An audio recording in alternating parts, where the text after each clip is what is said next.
Bismillahirrahmanirrahim. Assalamualaikum warahmatullahi wabarakatuh. Alhamdulillah, Allahumma salli ala Sayyidina Muhammad wa ala ali Sayyidina Muhammad. Sahabat-sahabat semua, Bang Ade, Riki, Bapak Ibu, tokoh masyarakat, DKM Masjid, semua yang berhadir ini insyaallah dimuliakan Allah Subhanahu wa taala. Amin ya rabbal alamin. Tema kita pada pagi menjelang siang ini adalah peran masjid di era digital. Digit artinya angka. Karena ada satu alat yang bisa menyimpan, setelah menyimpan kemudian diedit, setelah itu kemudian diupload yang menghasilkan digit angka 0, 1, maka disebut dengan digital. Jadi apa bedanya masjid zaman dulu dengan zaman sekarang? Sama, hanya saja ada beberapa hal yang perlu kita perhatikan. Yang pertama, kalau dulu orang datang ke masjid untuk mendengarkan tausiah, sekarang orang datang ke masjid mau ngerekam, dia punya channel. Nah itu, jadi tidak semua orang mohon maaf ya, jangan tersinggung. Kuncin dengar tausiah Ustaz Somad itu satu saja, jangan tersinggung. Karena ada beberapa konten kreator tersinggung meninggal. Jadi ada sesuatu yang berbeda. Dulu orang cepat datang ke masjid supaya dia bisa berada di saf yang pertama, dekat dengan kiai, dekat dengan habib, untuk mendengar, untuk fokus, untuk menyaksikan. Orang sekarang banyak tidak. Dia bisa di sudut sana, di sini, bahkan tidak ke masjid sama sekali. Di rumah dia perlu nonton, dia dengar, dia dengan segala situasi kondisi yang dia mau. Maka poin yang pertama yang mesti kita fahami bahwa masjid sebagai tempat pusat asal muaranya, tapi bahwa orang menikmati kajian di masjid ya di mana saja bisa, walaupun di rumahnya, di kantor, dan dia bisa disimpan kajian itu. Mana kajian guru-guru para alim ulama yang zaman dulu? Hilang, tidak ada rekamannya, ditelan zaman, ditelan masa. Dari mana muncul ikhtilaf? Mazhab Syafi'i mengatakan Nabi itu baca bismillah jahar, bismillahirrahmanirrahim. Mazhab Hanafi dengan Hambali mengatakan bismillahnya sir, bismillahirrahmanirrahim, alhamdulillahirabbil alamin. Mazhab Maliki mengatakan enggak ada basmalah sama sekali, alhamdulillahirabbil alamin, arrahmanirrahim. Kenapa muncul ikhtilaf itu? Karena enggak ada rekaman. Dari mana munculnya ikhtilaf bunyi bacaan? Karena tidak ada rekaman. Ini sekarang ikhtilaf di antara beberapa guru tahsin tentang bunyi huruf shad, tentang huruf bad. Yang satu mengatakan guru kami lebih fasih tentang huruf badnya dari guru kamu. Yang mendekati Nabi itu guru kami. Kalau guru kamu nggak tahu sanadnya, itu karena nggak ada rekaman bunyi suara. Nah, jadi ketika adanya alat telekomunikasi multimedia, maka masjid sebagai sumber.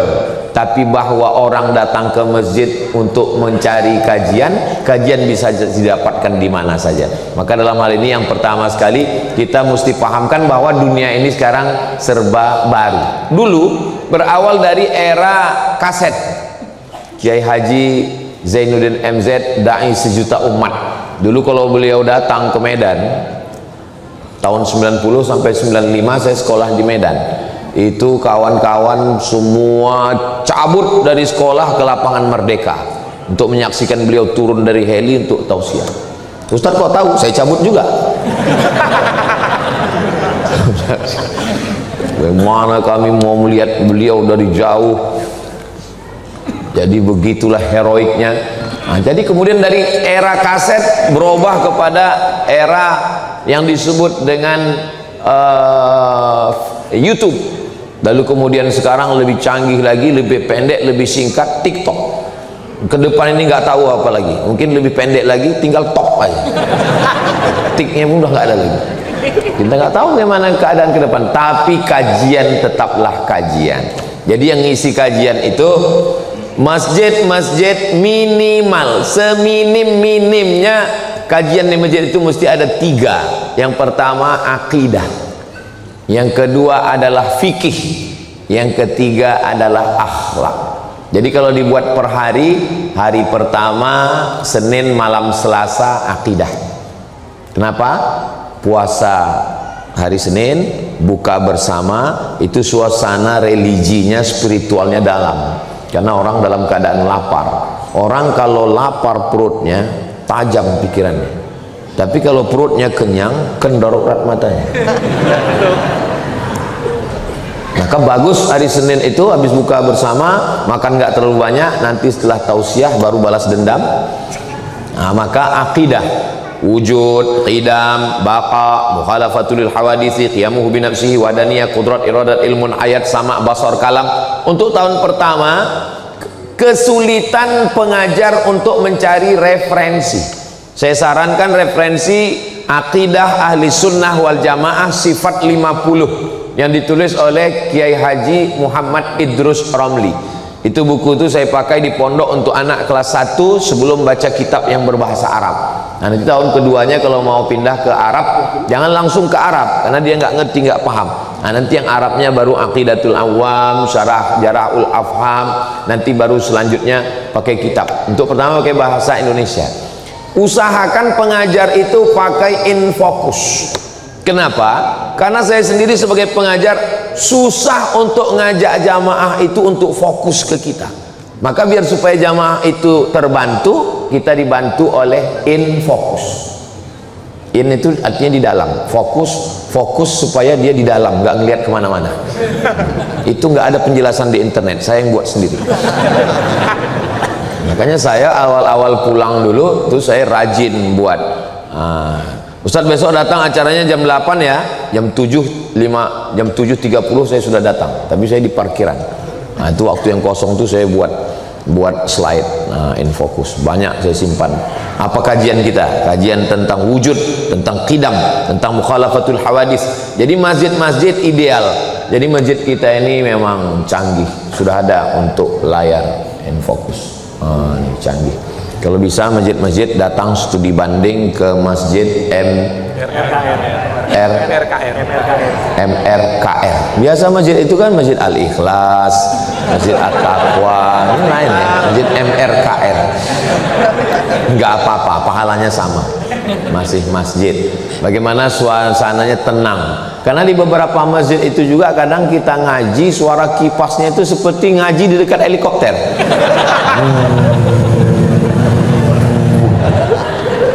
Kalau gini kan tenang dia, sejuk.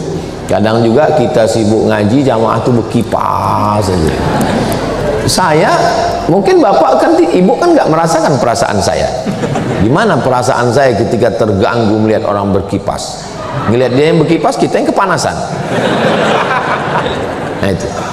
Jadi bagaimana seorang dai menyiapkan bahannya, fasilitas disiapkan masjid. Kalau saya dulu tausiah dari masjid ke masjid, kampung ke kampung sampai ke pedalaman, memang sound saya bawa. Saya beli sound kecil karena pernah satu pengalaman dari Pekanbaru bawa mobil 5 jam. Nama kotanya nggak usah disebut, nanti yang punya kota tersinggung. Sampai di tempat itu mati lampu, panitia coba cari diesel ke belakang, ada Pak Ustadz, cuman udah nggak dihidupkan 3 tahun. Akhirnya gimana mau tausiah? Saya bilang iyalah karena udah nggak ada, kita baca doa selamat aja lah. Allahumma inna nas'aluka salamatan fid din wa afiatan fil jasad wa ziyadatan fil ilmi. Selesai. Belajar dari situ saya siapkan, saya bawa. Kemudian saya pergi ke Malaysia, saya cari infocus yang paling kecil. Saya tanya, pergi ke mall cari, ada infocus yang paling kecil. Sekecil apa Pak? Sebesar biji zarrah. Kecil. Saya punya infocus kecil. Nah, jadi kalau saya ngajar di kampus atau saya ngajar di masjid, tinggal colok. Jamaah ini dia mesti ingin tahu kapan penderitaan ini berakhir. Tidak semua orang menikmati kajian. Banyak juga orang menganggap pengajian ini adalah pelengkap penderitaan. Di kantor dia ditekan atasan, di jalan kena razia, Di rumah ditekan istri. Saya berani ngomong ini karena nggak ada perempuan. Ada. Ibu-ibu, sehat-sehat Bu ya. Sampai di masjid lagi ustadz ini. Makanya kalau ciri jamaah yang menderita dengar kajian itu bisa dilihat dari sering garuk kepala. Kelihatan dari wajahnya. Mulai kalau dia dekat dengan kawan akrab mulai nyenggol-nyenggol bahu. Pulang kita. Pulang pun parkir payah sekarang. Terjebak juga kita di luar. Iya tapi enggak, paling enggak kan saya bisa ngerokok-ngerokok di luar. Ayo. Nah, jadi bagaimana supaya kita ready, siap segala kemungkinan apapun yang terjadi. Mic siap, kemudian infokus siap. Cuman masalahnya kalau mati lampu infokus nggak menyala. Nah, jadi yang sekarang dikatakan orang menyala, bang apa kau menyala? Mati lampu kok. Nah, dulu itu hanya remaja masjid. Kalau di masjid ada remaja masjid. Ngapain remaja masjid? Remaja masjid biasanya buat jadi panitia Maulid Nabi, Isra Mi'raj, Nuzul Quran, 1 Muharram. Paling keren acara remaja masjid penyelenggaraan jenazah.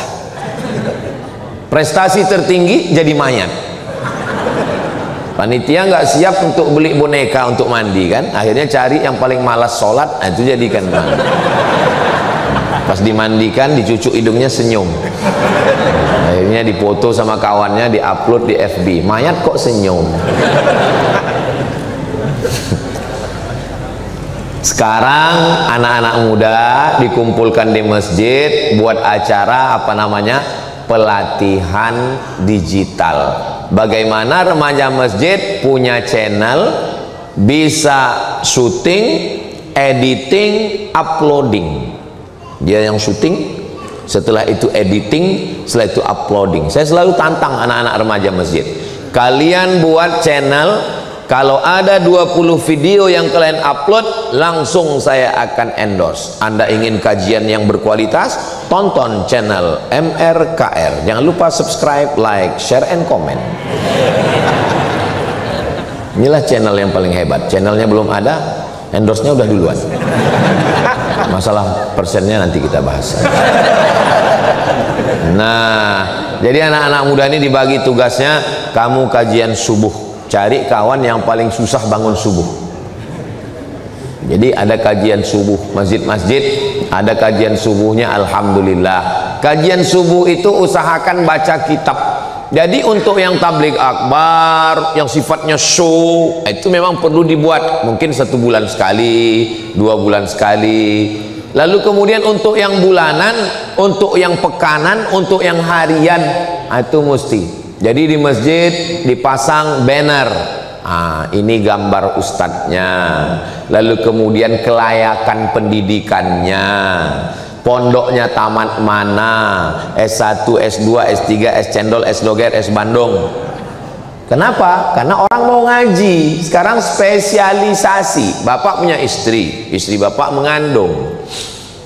Tiba-tiba di tengah jalan mau melahirkan, bapak terburu-buru, ada tertulis dokter, langsung masuk mampir. Pak dokter, tolong buka, istri saya mau melahirkan. Gitu dokter buka pintu, mohon maaf pak, saya dokter hewan. Kira-kira bapak mau nggak ngasihkan istri ke dokter hewan? Sekarang saya tanya, mana yang lebih hebat, dokter manusia atau dokter hewan? Lebih hebat dokter hewan. Karena kalau dokter manusia dia nanya, apa gejalanya pak? Kalau dokter hewan nggak pernah nanya. Ibu bapak nggak mau menyerahkan istri bapak, hanya menyelamatkan 1 nyawa kepada orang yang nggak, walaupun sama-sama dunia kesehatan, tapi menurut bapak tidak linier, nggak connect ini hubungannya. Bagaimana kita mau menyerahkan akidah kita, keyakinan kita, ibadah kita kepada orang yang tidak punya kelayakan? Kalau di Brunei Darussalam, di Malaysia, di Terengganu, di Sabah, di Sarawak, semua yang mengajar mesti punya tauliyah. Tauliyah itu adalah sertifikat yang dikeluarkan oleh sultan sultan menitahkan kepada mufti, mufti memberikannya. Seperti yang kemarin baru diupload beberapa hari yang lalu, mufti kerajaan Perak atas nama sultan memberikan tauliyah bebas berceramah seumur hidup kepada salah seorang ustadz dari Indonesia, namanya Ustadz Abdul Somad. Maksud saya yang belum follow Instagram saya, follow lah biar tahu. Siapa yang ceramah nggak punya tauliyah, maka polisi diperintahkan tangkap. Sekarang di tempat kita nggak begitu, asal mau pakai baju koko, pakai jenggot sedikit, ceramah. Maaf jangan tersinggung. Nggak bisa begitu. Makanya kemarin waktu Komisi 8 me-WA saya, Ustaz Somad, kami sedang bersama dengan Kemenak ini sidang, apa kira-kira masukan dari Ustadz? Masukan dari saya, buat penceramah pakai SIM, sama seperti SIM supir, driver, ada yang ban 2, ban 4, ban 6, ban 8. SIM A boleh ceramah, boleh solawat, boleh tanya jawab. SIM B ceramah saja, jangan tanya jawab. Jadi kalau dia ditanya jamaah, Ustadz apa hukum ini? Maaf, saya SIM B. Yang SIM C itu hanya maulid solawat saja. Sallallahu ala Muhammad marhaba, sallallahu alaihi wasallam marhaba. Datang protokol, berikut ini mari kita dengarkan tausiah. Maaf, SIM C. Karena kalau orang salah ngomong, salah bicara, itu yang menderita jamaahnya. Ustadz ngomong begitu mentang-mentang Ustadz SIM C, saya belum punya SIM. Karena memang di negara kita bebas, siapapun mau ngomong silakan, mau sekuler, mau liberal, mau syiah, mau khawarij, mau murjiah, mau ateis, mau apapun namanya. Nggak bisa begitu. Yang jadi korban ini masyarakat. Akhirnya semua orang bisa ngomong, dari mulai ustadz manusia sampai ustadz semut.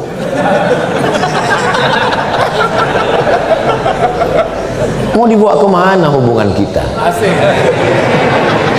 Nah, tidak lagi bisa komunikasi yang eksklusif. Komunikasi kita inklusif, terbuka untuk semua orang. Kalau zaman dulu bisa, jamaah sekalian, ini pembicaraan kita di masjid ini hanya untuk kita aja ya, jangan sampai bocor kemana-mana ya.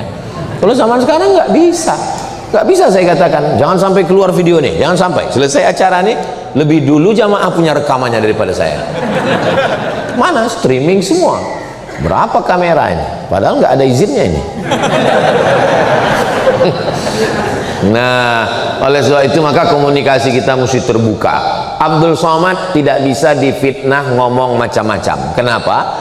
Karena kalau ada yang motong video pendek di Instagram, di TikTok, dia potong 1 menit, dia komen dengan video yang lain, dia kasih bumbu-bumbu fitnah, maka kalau saya ditangkap, saya akan bisa, nauzubillah ya, saya akan klarifikasi, ini video saya dipotong Pak Polisi.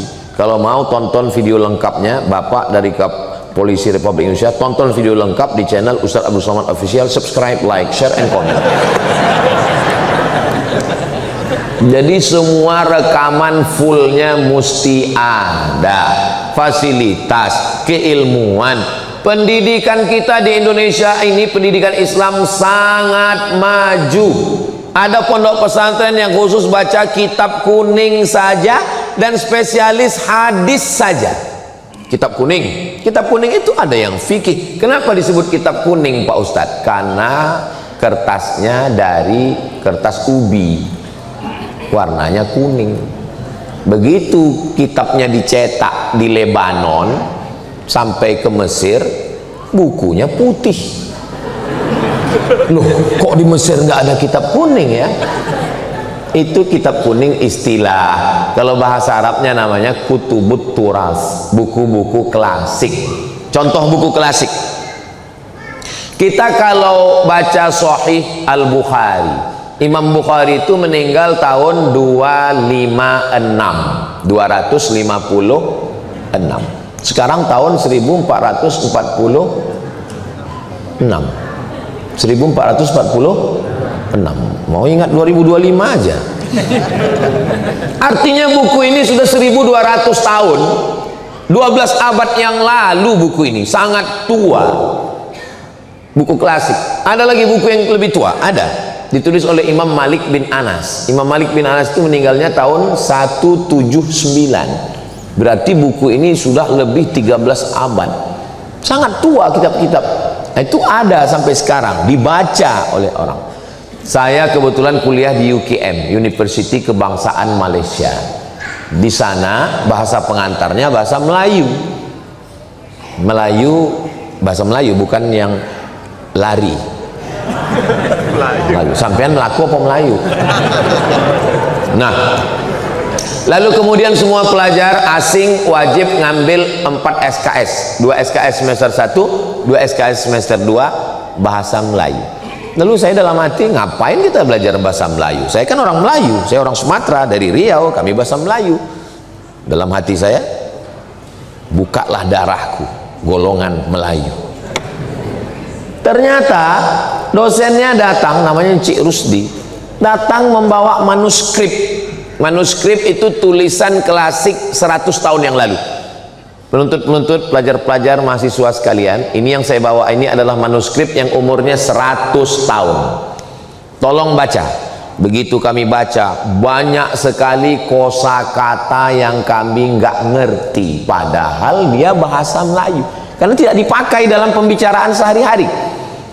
Apalagi bahasa Arab yang umurnya 1200 tahun. Dan kitab-kitab itu masih dipelajari di Indonesia. Pondok pesantren yang didirikan Mbah Hasyim Asy'ari di Tebu Ireng, yang disebut dengan Pondok Pesantren Tebu Ireng, karena dulu pondok pesantren itu nggak ada pakai nama kayak sekarang Pondok Al-Ikhlas, Pondok Al-Mukhlisin, enggak. Pondok mana? Pondok Mbah Hasyim Tebu Ireng. Pondok mana? Pondok Mbah Wahab Asbullah. Pondok mana? Pondok Lirboyo. Pondok mana? Pondok Peloso. Itu masih sampai hari ini membaca kitab-kitab Sahih Bukhari ini khataman. Dari mulai awal sampai akhir, nanti gurunya mengijazahkan, sehingga tidak akan mungkin terjadi kekeliruan. Kamu dapat dari mana? Dari guru saya. Guru kamu dari mana? Dari guru saya. Sampai kepada siapa? Pada Imam Bukhari. Imam Bukhari kan tidak sezaman dengan Nabi. Iya, 300 tahun.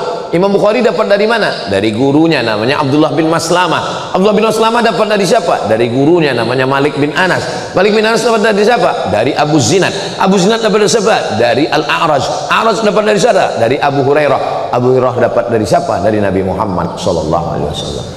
Kita sekarang tidak runut begitu. Kamu dapat dari siapa? Dari Syekh Google. Guru kamu siapa? Guru saya Pak Ustadz ini bisa ditasrif dengan bahasa Arab. Taba yatubu yutuban.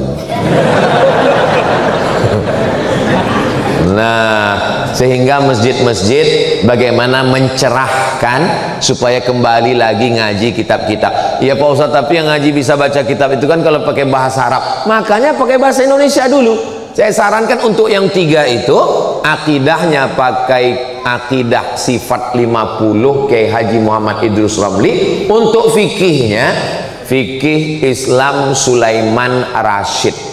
Beliau ini alumni Al-Azhar Mesir tahun 1935. Kita merdeka 1945. Beliau 10 tahun sebelum Indonesia merdeka sudah tamat dari Al-Azhar Mesir. Lalu kemudian pulang orang Lampung. Lalu kemudian beliau menulis kitab fikih sistematis bahasa Indonesia. Bahasanya simple, sangat mudah untuk memahami, dan beliau spesialis mazhab Syafi'i. Kita dari pertanyaan jamaah itu kita paham bahwa jamaah ini nggak paham. Dari pertanyaan jamaah itu kita paham bahwa dia nggak paham. Ustaz Somad, iya. Gimana kalau saya sholat nggak baca Allahu Akbar kabiro? Nah itu saya paham tuh bahwa dia nggak paham. Allahu Akbar kabira, Allahumma ba'id baini wa baina khotoyaya wajjahtu wajhiyya, itu adalah sunnat dibaca, tapi saya tidak pernah meninggalkan iftitah, dibaca bagus, afdal. Tidak bisa membedakan mana rukun, mana syarat, mana wajib, mana sunat. Bagus dibeli buku ini. Ada fikih sholat, ada zakat, ada haji, ada umroh, ada fikih siasah, politik Islam, ada pembagian harta warisan, ada fardu kifayah, memandikan jenazah, menyelenggarakan mengkebumikan, mengkuburkan, semuanya lengkap semua. Kecil. Dulu saya beli buku itu 40.000. Silakan cari di toko buku, dan saya tidak jual buku. Jangan Ustaz Somad ini ada hubungan ini. Sampai sekarang belum lagi, nggak tahu ke depan. Lalu kemudian tentang akhlak. Akhlak ini bagaimana tawaduk, rendah hati, menjaga supaya jangan sampai riya, sum'ah, takbur, hasad, dengki, busuk hati. Bagaimana menjaga hati. Alhamdulillah Pak Ustadz, di masjid kami sudah ada kajian. Apa nama kajiannya? Manajemen kalbu. Kalbu itu artinya anjing. Yang betul itu qalbu, pakai qalbu. Bahasa Arab itu ada huruf kaf, ada huruf qaf. Salah nyebut, salah bunyi, salah makna. Kul huwallahu ahad, pakai kaf. Kul artinya makanlah. Kul huwallahu ahad, makanlah Allah itu. Yang betul itu pakai qaf. Maka tahsin Al-Quran. Di Ma'had Az-Zahra, ibu-ibu sore Jumat pengajian. Jumatnya dibagi 4. Jumat yang pertama akidah, Jumat yang kedua fiqih, Jumat yang ketiga akhlak, Jumat yang keempat tahsin. Ihdinas siratal mustaqim. Supaya apa? Lurus. Jangan sampai salah membaca. Rubbatalil Quran wal Quranu yal'anuh. Berapa banyak orang baca Quran dilaknat Quran. Kenapa dilaknat Quran? Salah baca Quran.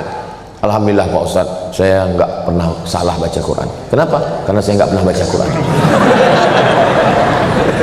Lebih baik pernah salah karena baca daripada nggak pernah salah karena nggak pernah baca. Boleh untuk update status yang ini. Jadi ini penting. Kalau untuk akhlak, buku apa yang Ustadz sarankan? Saya sarankan buku tasawuf modern Buya Hamka. Karena itu beliau tulis ketika dalam kesulitan hidup di dalam penjara. Buku itu bukan ditulis di hotel mewah dengan suasana yang tenang, nyaman, adem, ayem, tentram, merem. Tapi ditulis orang dalam kesusahan. Orang semakin susah hidupnya, semakin dekat munajatnya kepada Allah. Kenapa syair-syair itu lahir begitu indah? Karena syair lahir dari hati yang hancur, remuk, redam. Makanya orang yang patah hati syairnya pasti bagus. Kenapa syair yang ditulis oleh Kais itu begitu dalam? Karena dia tidak jadi nikah dengan Laila. Ketika orang bertanya dengan Kais, Kais, seandainya kau disuruh pilih menikah dengan Laila atau dunia beserta isinya, apa kata Kais? Lahubaru ni'aliha ahabbu ilayya wa asfa li balwa. Debu yang menempel di sendal Laila lebih kucinta daripada dunia beserta isinya. Kenapa dia ngomong gitu? Ya karena nggak jadi nikah. Coba kalau jadi nikah, ngamuk tiap hari. Jadi sampai mana tadi? Ini digital, tolong jangan mengacaukan pikiran saya. Ini digital, era digital ini masjid menjadi tempat pusat center kegiatan. Dari mulai ibu-ibunya buatkan kajian khusus karena mereka segan kalau nanya kepada ada laki-laki di situ, sungkan, nggak enak. Mohon maaf, beribu maaf. Cerita tentang masalah darah haid, darah nifas, darah wiladah, darah bisul, darah jerawat. Mereka mau kajian khusus dan Nabi mengkhususkan itu. Buat kajian khusus untuk perempuan sore Jumat. Sebelum kajian waktu kosong baca Al-Quran, memperbaiki tahsin. Mumpung yang lain belum datang Bu, ya kira-kira kita baca 5 ayat ya. Ibu dulu 5 ayat. Bismillahirrahmanirrahim. Yasin wal Qur'anil Hakim. innaka laminal mursalin ala siratim mustaqim tanzilal azizir rahim. Masya Allah. Ibu sebelahnya batuk. Jangan diejek.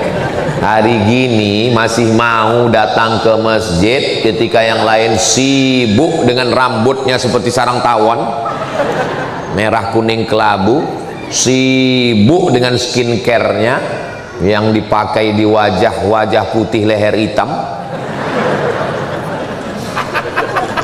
Nas, yang dibayangkan, mau dia datang ke masjid sudah alhamdulillah. Selesai baca ayat-ayat, jamaah belum datang juga diajak dia untuk berzikir, ya Rahman ya Rahim ya Malik ya Qudus ya Salam ya Mu'min ya Muhaimin ya Aziz. Selesai Asmaul Husna belum juga datang, sallallahu ala Muhammad, sampai azan maghrib. Rupanya memang nggak mau datang karena takut disuruh ngaji.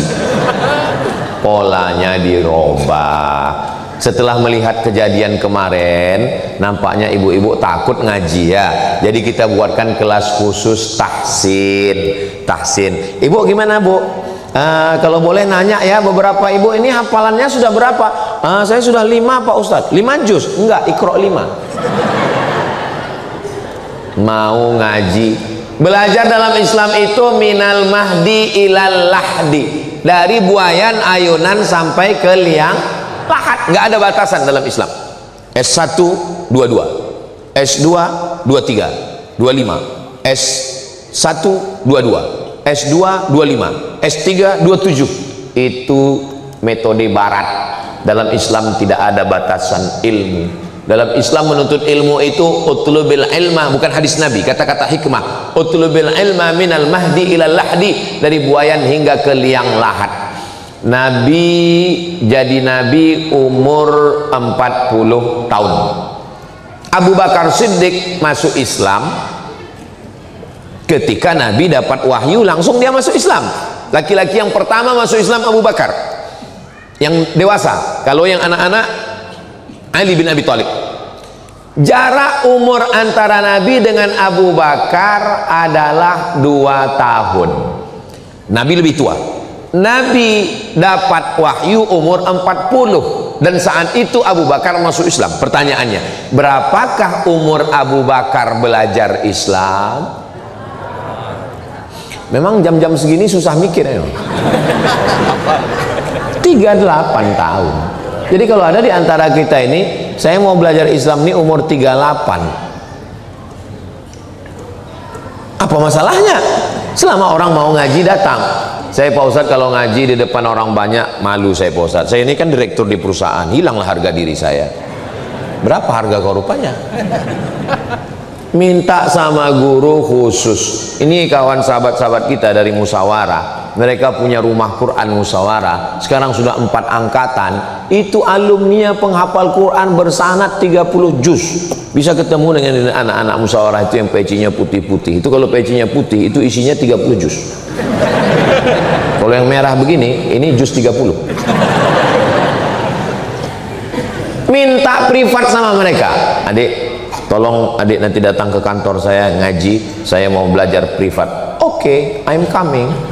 Mereka datang, kita ngaji. Pulang ke rumah, istri bapak tersenyum. Papa yang udah belajar ngaji, loh kok kamu tahu? Rupanya dia ngintip dari CCTV. Senangnya hati istri melihat suami sudah mulai ngaji. Betul Bu? Ya. Nggak mungkin bohong mereka dalam masjid. Nah, oleh sebab itu maka tidak ada istilah malu untuk belajar. Maka 4 dasar utama ini, akidahnya mesti benar, ibadahnya mesti benar, berakhlakul karimah, dan tahsin Qur'annya bagus, ada flyer, banner, balihonya, di-share untuk di grup-grup. Siapa yang bekerja ini? Tim media remaja masjid. Jadi remaja masjid itu diberdayakan Saya minta kepada sahabat-sahabat dari musyawarah, buatkan pelatihan tim digital multimedia untuk remaja-remaja masjid. Kira-kira bisa? Insya Allah bisa. Insya Allah kata mereka. Mereka ini kalau insya Allah jadi. Beda sama yang lain. Kalau insya Allah tuh artinya nggak mau tuh. Kalau mereka buat, dulu tuh saya tanya, bisa kita buat rumah Quran? Bisa Ustaz. Bisa kita bagi beras? Bisa Ustaz. Ini bisa RE-nya dilelang? Nanti Ustaz. Jadi ini dasar yang paling utama. Jadi jangan euforia bangga dulu. Alhamdulillah masjid kami kemarin Pak Ustadz sudah tablik akbar, manusia sejauh mata memandang. Terus habis itu kosong. Mesti ada yang berkesinambungan. Ini yang basic, yang mendasar. Kita kalau lewat di depan toko roti, langsung bunyi handphone, ting ting ting ting, lihat, hai Abdul Somad. Dia nggak tahu saya Ustadz. Hari ini roti lagi promo loh, mampir ke kita dong. Dari mana dia tahu saya lewat di depan? Saya lama rasanya mau saya datangi toko roti. Kok nggak tahu aku nih Ustadz? Dia tahu nomor saya, dia WA saya, dia ajak saya mampir, dia kasih tahu promo. Nah sekarang kita sebagai pengurus masjid, pernahkah kita memanjakan jamaah seperti itu? Pernahkah kita WA setiap jamaah itu kita tanya, hai jamaah, datang sholat subuh ya, malaikat maut udah dekat.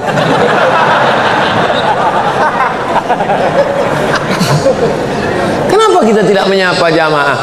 Jamaah sedang terpukul, orang tuanya meninggal. Apa salahnya kita kirimkan? Inna lillahi wa inna ilaihi raji'un wa inna insyaallahu bikum lahiqun. Jangan bersedih saudaraku, datang kita. Walaupun kita mungkin karena kesibukan, itulah hebatnya digital. Pengurus masjid mempostingkan.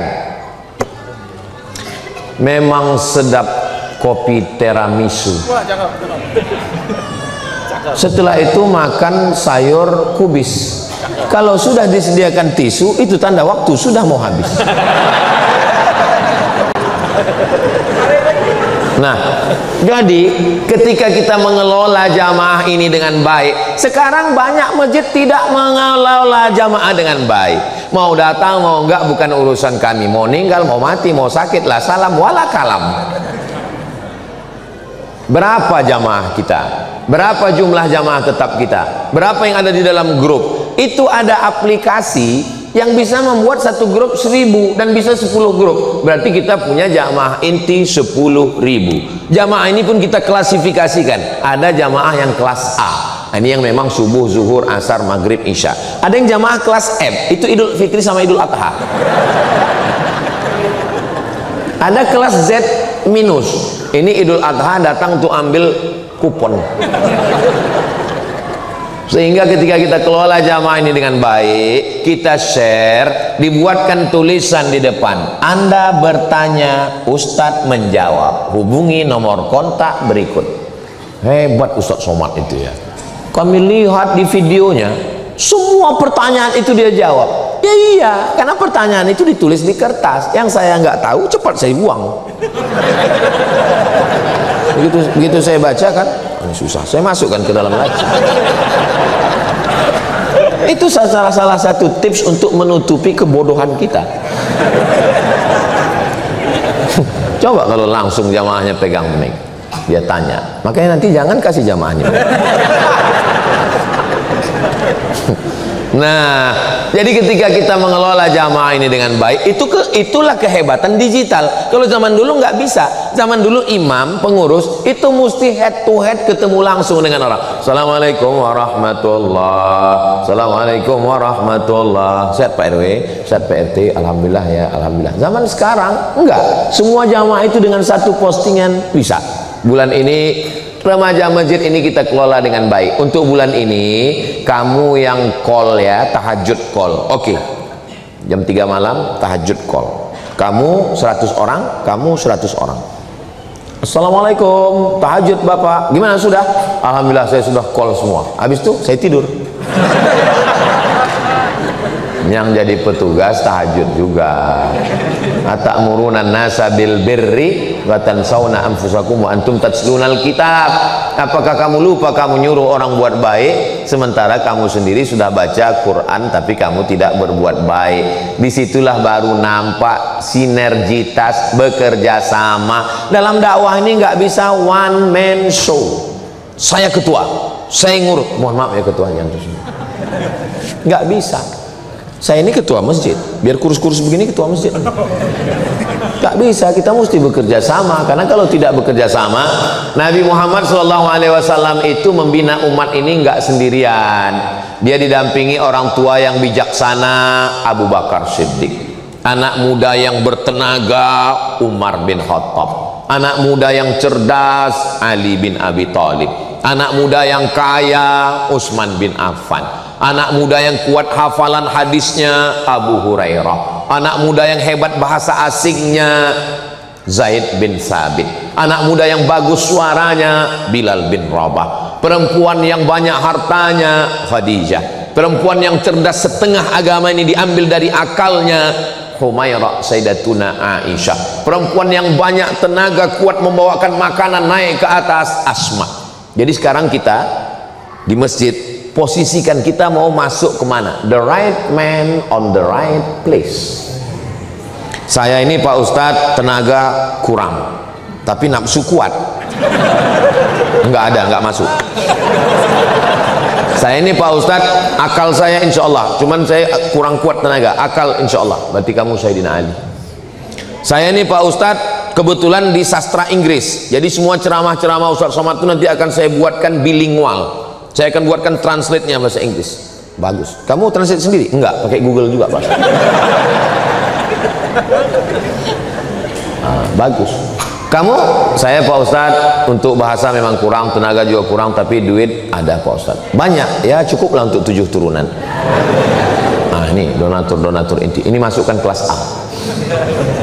Bagus. Dibuatkan situ nama. Bapak Anu yang paling sering dihubungi telepon.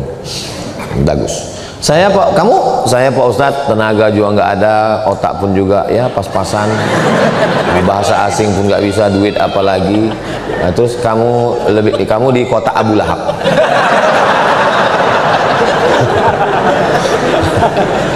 Nah, jadi kita bagi-bagi tugas, nggak bisa kita mengelola ini dengan sendiri. Maka digital ini kita manfaatkan. Semua kajian ada, file-filenya ada, dan tidak terbatas, bisa diakses semua orang. Sehingga ketika adik-adik kita mau presentasi atau dosen-dosen kita, jamaah kita, kebetulan saya di kantor mau presentasi nih Pak, boleh saya pinjam ini? Boleh, menjadi amal jariah. Disitulah makna hadis, idza matal insan, kalau manusia mati, in qata'a amaluhu, amalnya putus, illa min salasin, kecuali 3, shadaqatun jariyah, ilmun yuntafa'u bih. Apa yang dimaksud dengan ilmu bermanfaat? Video YouTube, infocus, slide PowerPoint diambil orang, dan kita nggak perlu klaim. Kayaknya yang ente presentasi kemarin punya anak tuh. Kita ketika sudah kita berikan, saya pernah ceramah di masjid. Saya tausiahnya nanti habis isya menjelang tarawih. Jadi ketika kultum berikut ini, mari kita dengarkan kultum menjelang berbuka puasa. Kami dengar. Saya dengar kultum itu dari awal sampai akhir kayak ceramah saya. Sampai teman di sebelah nyenggol, itu kayak isi ceramah antum. Iya, selesai tausiah Ustadz. Memang orang, bukan mesin, bukan AI, memang manusia, bukan Robocop. Datang dia duduk, mohon maaf Ustadz, itu tadi saya dengar ceramah Ustadz beberapa kali, langsung saya tausiah. Dalam hati saya, alhamdulillah, ternyata tidak hanya terbatas di kelas, bukan hanya terbatas pada buku-buku yang kita tulis, suara pun bisa ditirukan orang. Artinya apa? Dengan zaman digital ini, kesempatan untuk menyebarkan perbuatan baik itu kira-kira makin terbuka luas atau makin sempit? Makin terbuka luas. Suara kita bisa direkam orang, gambar bisa, apapun yang kita lakukan. Jadi kalau ada orang sekarang mengatakan, kenapa lah saya hidup di zaman ini ya Pak Ustadz, ya banyak zaman fitnah di akhir zaman. Coba kalau saya hidup di zaman Nabi, pasti saya baik Pak Ustadz. Saya bilang orang-orang seperti kamu ini kalau hidup sama Nabi mungkin ikut Abu Jahal. Apa jaminan kita kalau hidup zaman Nabi kita ikut Nabi Muhammad? Belum tentu. Jadi jangan pernah menyalahkan zaman, menyalahkan masa. Memang menurut ilmu Allah, ya hidup kita ini cocoknya di zaman milenial ini. Ustadz Somad aja merasa milenial. Kami melihat Ustadz seperti kolonial. Habis milenial, Gen Z, macam-macam namanya. Tapi ini semua adalah masa. Kenapa Allah pertukarkan zaman masa ini? Wa tilkal ayyamu nudawiluha bainan nas. Demikianlah zaman masa itu kami pertukarkan, kami pergantian untuk apa? Liya'lamallahu alladzina amanu, untuk melihat siapa yang bisa mempertahankan imannya, wa yattakhidha minkum syuhada, untuk melihat siapa di antara kita yang syuhada, matinya sebagai syahid, iskariman hidup mulia, au mut syahidan, atau matinya mati syahid. Kalau mau membayangkan gimana sebelum ada digitalisasi.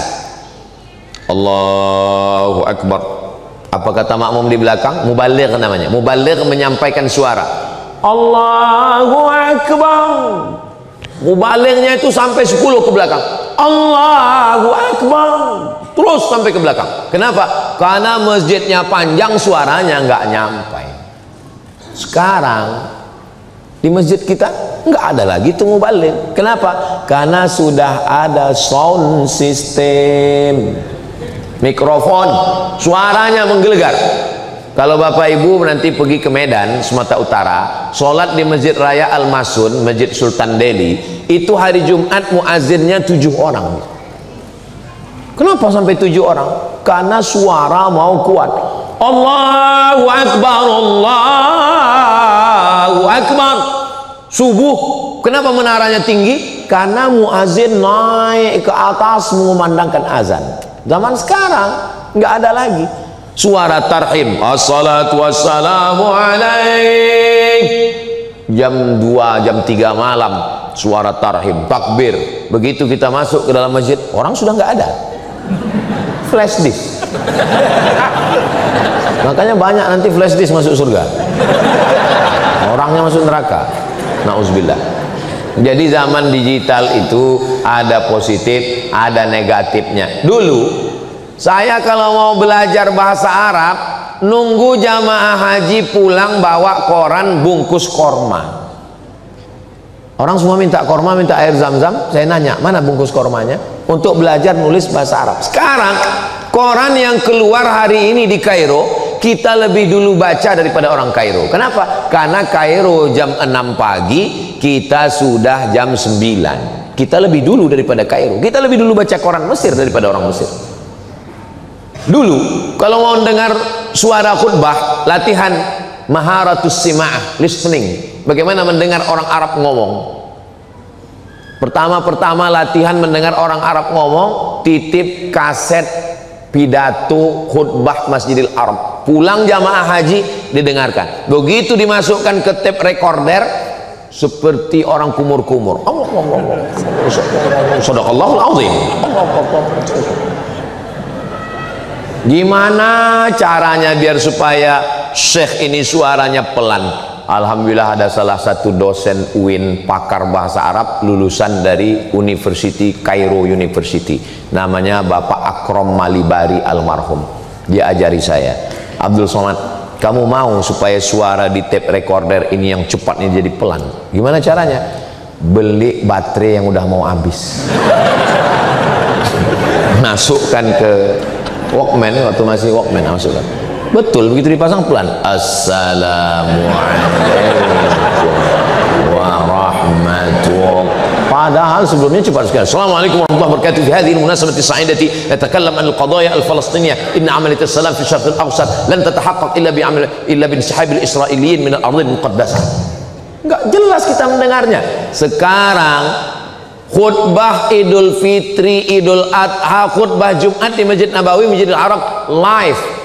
Jadi kalau ada orang sekarang mengatakan susah sekali belajar bahasa Arab, apa?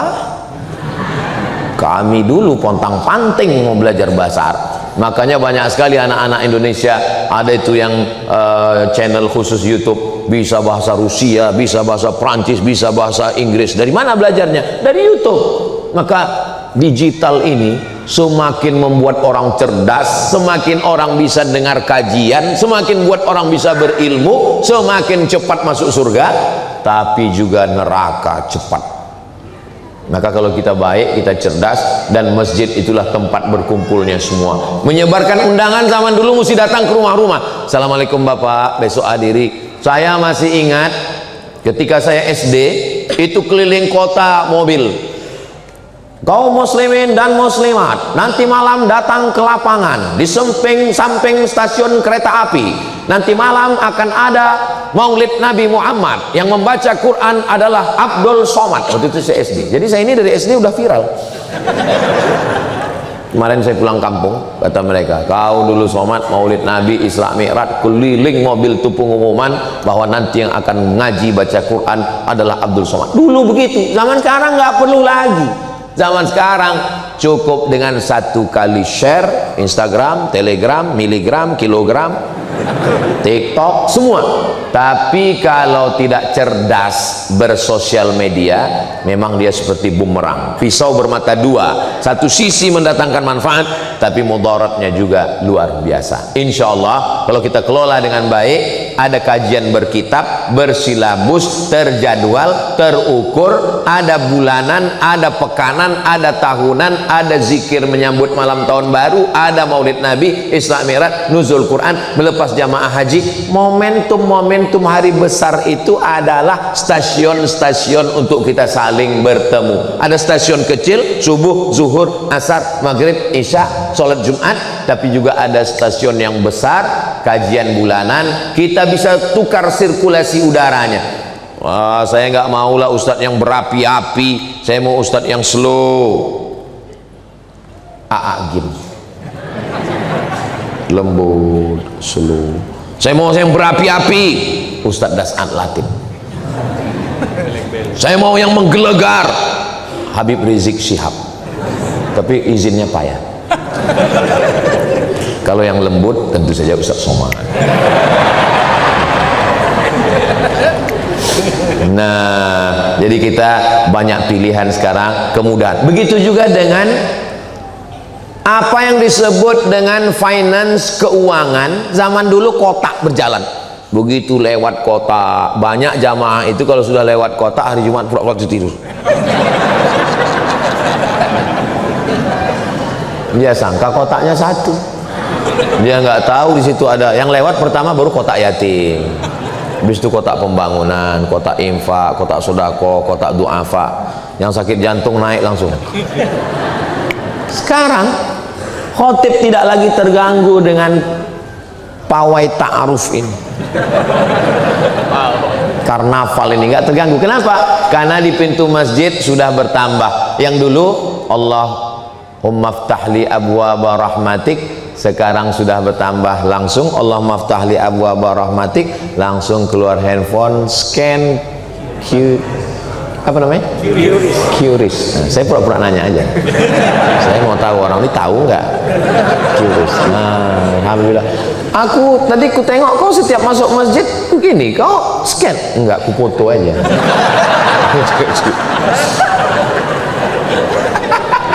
Jadi zaman ini zaman yang kalau kata orang ini zaman edan, zaman setan. Ibu-ibu yang sebaya-sebaya dengan saya, bapak-bapak yang kira-kira umur ya sekitar 27-28 lah.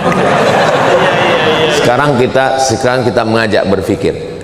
Zaman saya dulu, seingat saya di kampung saya, di kota saya, enggak ada tuh yang namanya TK Quran, rumah tahfiz tuh enggak ada.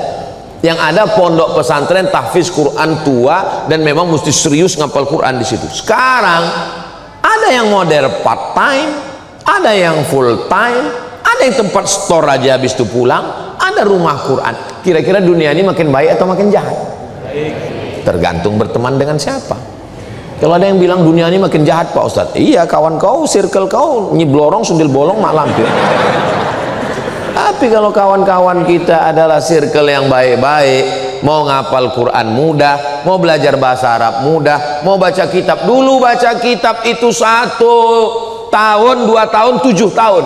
Sekarang hanya dengan 8 bulan melalui metode Al-Miftah, melalui metode Manhaji, melalui berbagai macam metode, guru-gurunya online. Tapi memang ada plus minus kekurangan. Kadang channel kurang bagus, kadang signal kurang, beberapa video rusak, hilang. Makanya memang mesti ada hal yang tidak ada yang sempurna, karena kesempurnaan hanya milik Allah Subhanahu wa ta'ala. Tadi saya mulai jam 10.30, sekarang jam 11.27, kurang-kurang dikit biasa karena kita udah lama berteman.